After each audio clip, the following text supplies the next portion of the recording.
React is responsible to render the components and manage the component at runtime. That means React is responsible to completely manage the lifecycle of the components. During the execution of the components, React executes some predefined methods internally at different phases, and those are called as lifecycle phases. Totally, every React component contains 4 phases, that is mounting phase, updating phase, unmounting phase, and error handling phase. At each phase of the component, different methods will be executed. The developer can use those methods in order to manage the component and load the information from the server, and also make the component re-render or avoid re-rendering the component wherever it is not necessary. So it is necessary for the developer to know what methods will be executed at which phase and what kind of code can be written at each method.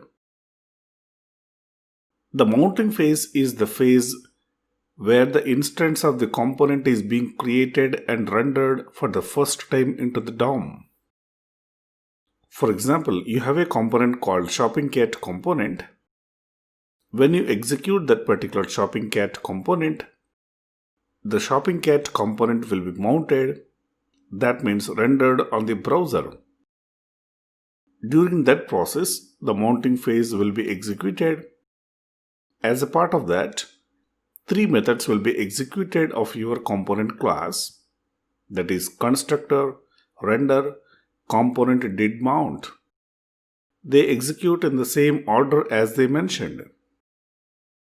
Every time when the property value or state is changed, the updating phase will trigger out.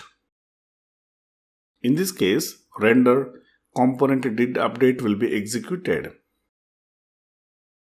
And at the time of leaving or closing the application, the unmounting phase will be executed. Generally, this happens only when the routing is enabled and the user navigates to another route from the current route. Or it also executes whenever the parent component removes the instance of child component. And finally, the error handling phase will be executed whenever React identifies an error during the rendering or lifecycle method or constructor of the child component. For example, we have a shopping cart component which contains children of product components. While executing any one of the product component, it has an error. So that leads to error handling phase of the shopping cart component. Or during the render method of the shopping cart component itself, there is an error. At that moment also, error handling phase of the shopping cart component occurs. In this phase, only one method, that is component did catch method, executes. If you can check React docs, there are some additional methods that you can identify. For example, get derived state from props, etc. But those methods are noted as extremely rarely used methods by React docs itself. Here, we are focusing on only the methods that are really useful and frequently used in the real-world applications. So 90% of the times, we use these methods in the real-world applications. So, how and when we use these respective methods at different phases?